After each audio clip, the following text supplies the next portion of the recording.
What did you do today? I talked to Tim Kopra on the space station. If someone wants to be an astronaut when they grow up, what should they be doing now as a kid to prepare? Over. You know, that is a great question. There are three things you could do. One is study and work really hard at school. The second is set big goals for yourself because they'll motivate you and excite you. And the third thing is always play nice with others. How proud of your students were you? I was extremely proud because the students that I had, they were extremely young. So most of the kids here were in 8th grade. Michaela, who asked the first question, was a 3rd grader, and Rebecca was a 5th grader. So I was really amazed that they were able to hold their own, especially with all the people and the cameras and the time pressure that they were under. I was extremely proud of them. A day they and you will remember forever, right? Oh, absolutely. This is something that they've been talking about. I mean, we've been preparing for it for a long time. UAH has brought us in twice to prep them, and this is how the space station works. This is how the communication is going to go. So they've been extremely excited about it. I don't even know if they thought it was really real. So the fact that it happened was amazing, and I'm just so glad that they, as these little kids, get to have this experience that's going to follow them forever. How many times did you practice your question to yourself? Maybe 100 times, just in my head, silently, and then a few times out loud. What was your question? My name is David, and my question is, what everyday task on Earth is the hardest in space? Over. You know, the hardest thing about living in space is different than zero-G is everything floats, right? So you can't put something on a table and expect it to come back. You have to be very meticulous in terms of how you take care of all your things. Over.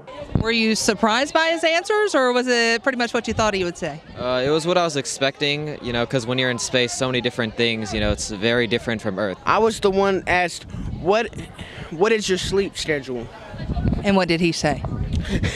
The same as ours. Yeah, it was really cool. I don't know if anybody noticed, but I was smiling the whole time when they actually started talking. My name is Lauren. What do astronauts do for fun on the ISS? Over.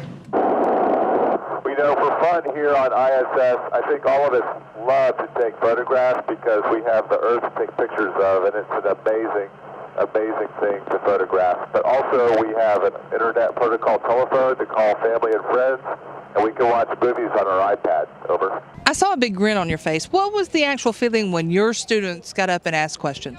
I was proud, very proud, to see them be able to do something that most people can't do or wouldn't be able to do. To see them be able to do that was really, really just a very proud moment, very proud moment. I would encourage more schools to try to get involved with these things. Any activities that you can do that take it out of just rote learning in the text and give kids a real and relevant experience, they're more likely to remember those things, and you may spark an interest in them that could drive them to become the next astronaut or the next great engineer, anything of that nature. What did you ask him? Did you put any ranch on that lettuce growing in space? And what did he say? I hate to disappoint you, but I got here after the lettuce. But if I had been here with the lettuce, I would have made sure to bring some ranch dressing. Over. So did you learn a lot about the veggie experiment? Is that why you were interested in it?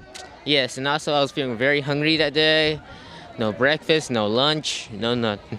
Uh-oh, you better go eat. Tell us about the preparation before today and getting here to be able to be ready to speak to a crew member on the ISS. Well, the club came to our school and they prepared us and they asked us questions, and we wrote the questions on note cards, and they chose us from asking the questions on the note cards, and me and my friends were chosen to do this. Was it hard to adjust to zero gravity? Over. The first time was a little bit more difficult, but the second time it was not that difficult to adjust to zero gravity. I just have to learn how to be more graceful over time, and after 2 months, I think I'm almost there. Over. Tell us about the experience. It was pretty fun overall because it's mostly a once-in-a-lifetime thing unless you do this for a job or a living. And it was pretty fun because I mean, it was mostly nerve-wracking at the beginning, but like the second time I went around, it was pretty easy. The ISS is flying over and your students are getting to talk to them. And I have so many chill bumps. I can't imagine doing this as a student. As an adult, I'm so excited, and I know my students are. But just having the opportunity to come and talk to somebody on the space station and then, have that experience and know what the career that they have and some of those things that are required for those careers, that's what our students are learning, and it is the most wonderful opportunity for them. It is a tremendous opportunity for them to see what they're learning in the classroom with science and math, and then how that applies to real world. As a STEM teacher, I'm sure you want to see all of your students doing something like this one day. I do, and I have told all of them that have been coming to this event today that I expect to see them either doing mission planning or talking to me on the International Space Station in a few years.